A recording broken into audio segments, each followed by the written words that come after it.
Hello students, तर आज आपण वॉक अ लिटिल स्लोवर या नवीच्या पहिल्या पोयमचं ॲप्रिसिएशन पाहणार आहोत. तर हे तुम्हाला पूर्ण 5 मार्क्ससाठी येते. ठीक आहे. तर या कवितेचा भावार्थ जो होता तो मी अगोदरच्या व्हिडिओमध्ये तुम्हाला सांगितला आहे. आज आपण ॲप्रिसिएशनचे फुल मार्क्स कसे मिळवायचे ते पाहणार आहोत. ठीक आहे.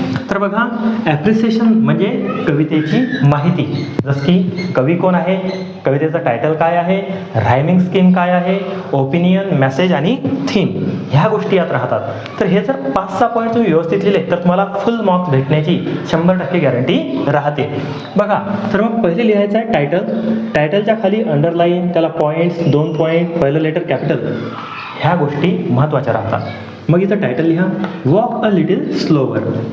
त्यानंतर पोएट म्हणजे कवी, कोणी ती कविता लिहिली जी कवितेच्या एकदम खाली दिलेलं असते ते लिहायचं आहे. The poem is written by anonymous. तर बघा, ही कविता कोणी लिहिली होती ती माहीतच नाही, त्यामुळे अनॉनिमस म्हणजे अनोळखी व्यक्ती असं तुम्हाला तिथं लिहावं लागेल. राईम स्कीम म्हणजे काय, ABCB ही होती राईम स्कीम. तर कवितेचा जो पहिला स्टांझा असतो किंवा दुसरा असतो त्याचे जे शेवटचे अक्षरं राहतील ते यमक जुळतात का, त्यावरून रायमिंग स्कीम निघते. ठीक आहे. त्यानंतर फिगर ऑफ स्पीच म्हणजेच अलिट्रेशन, अलंकार आहेत का कवितेत. तर अलिट्रेशन म्हणजे काय, तर एका ओळीत जवळचे 2 शब्द एका शब्दाने जर लिहिलेले असतील तर त्याला म्हणतात अलिट्रेशन. जसं की या कवितेत होतं सो स्मॉल, तर यसने सुरू होणारे हे शब्द होते, तर यालाच म्हणतात alliteration, figure of speech. Repetition म्हणजे काय, तर स्मॉल स्मॉल एका ओळीत 2 वेळेस आला तर त्याला म्हणू आपण रिपिटेशन. तर बघा, थीम, तर या कवितेबद्दल माहिती द्यायची आहे की यात काय होतं. तर walk a little slower is a good poem. सांगा अगोदर, ही छान कविता आहे. इन धिस अ चाइल्ड, एक minute, A child is requesting to his father that in the future he want to be like him. तर या कवितेत एक छोटा मुलगा त्याच्या वडिलांना रिक्वेस्ट करत आहे की मला भविष्यात तुमच्यासारखं व्हायचं आहे. His father is role model for him. तर प्रत्येकासाठी त्यांचे वडील काय असतात, रोल मॉडेल असतात. ते जे काही निर्णय घेतात ते त्या लहान मुलांना सुद्धा भविष्यात घ्यायचे असतात. He take guidance from his father. तर गायडन्स म्हणजे काय, मार्गदर्शन. आपण सुद्धा आपल्या वडिलांकडून मार्गदर्शन घेत असतो, तसंच त्या मुलाला सुद्धा पाहिजे आहे. When the child become a father, then he also has to guide his child.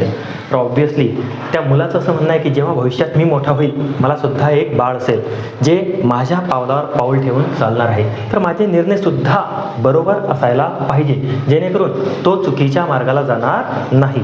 तर बघा, इथपर्यंत झाल्यानंतर 2 आणखी पॉईंट्स असतात जे तुम्हाला ॲड करायचे आहेत. ते एकदम सोपी आहेत. अगोदर याचा स्क्रीनशॉट किंवा लिहून घ्या, मी तुम्हाला ते सांगतो.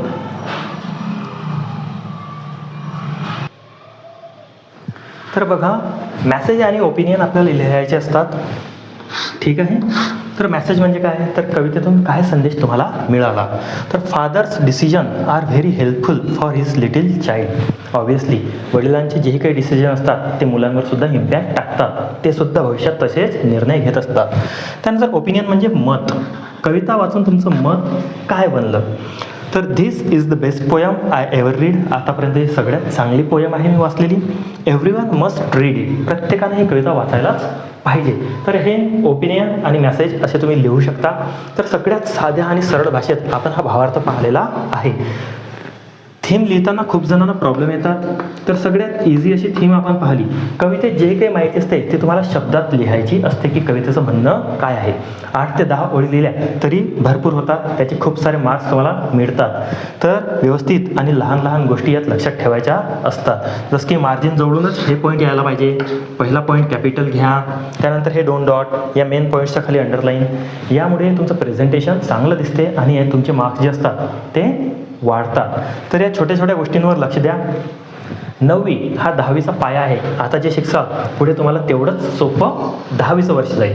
त्यामुळे आत्ताच या टॉपिक्सवर लक्ष द्या.